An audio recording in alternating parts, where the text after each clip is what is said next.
बच्चों इस परो आज 5वीं जमात हुंद कशरू ब्याख अख सबक आम नावत तो खास नावत। आम नावत क्या गो तो खास नावत क्या गो।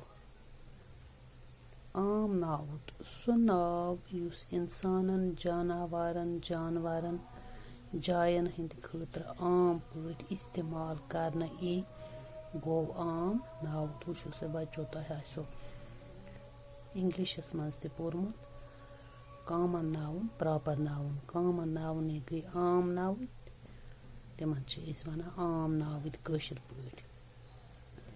मिसाले लड़क किताब कूर कलम शुर काम पलव बेतरे गो वगैरह वगैरह। खास नावत गो कंस खास नफर सुंद जाय हुंद या चीजुक नाव। मिसाले पहलगाम छु जाय हुंद नाव हंदवोर इकबाल लल देद बेतरे। बच्चों वो लिखो तुम 4 आम नावत तो बे 4 खास नावतन हंद नाव। आम नावत गो हर दरवाज गुर तोत।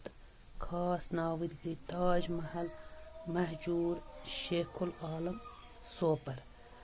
वुचु से बच्चों बे समझा बह तुह आम नावत तो खास नावत। आम नावत गो सो नाव युस इंसानन जानवरन हंद या जायन हंद खतर। वुच से यथ मज लिख जाय तुम वनु खास नावतस मज लिख तेल जाय पहलगाम लिख यह जाय हुंद नाव। मगर आम नावतन मज यी जाय हुंद नाव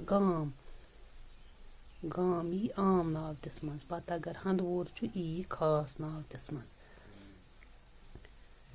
सो नाव युस इंसानन जानवरन जायन हंद खतर इस्तेमाल यी आम पट करना गो आम नावत। मिसाले लड़क किताब कूर कलम शुर गाम पलव। खास नावत गो यम खास चीजन हंद या नफरन हंद या चीजन हंद या जाय हंद बाबत इस्तेमाल यी करना। मिसाले पहलगाम हंदवोर इकबाल लल देद बेतरे यम गई खास नावत।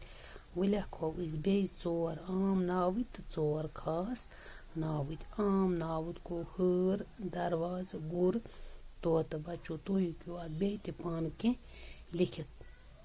खास नावत गई ताज महल महजूर शेखुल आलम सोपर। बच्चों इंशाल्लाह पगह परो 5वीं जमात कशरू बे सबक। आज लिखो तुम काम हन आम नावत।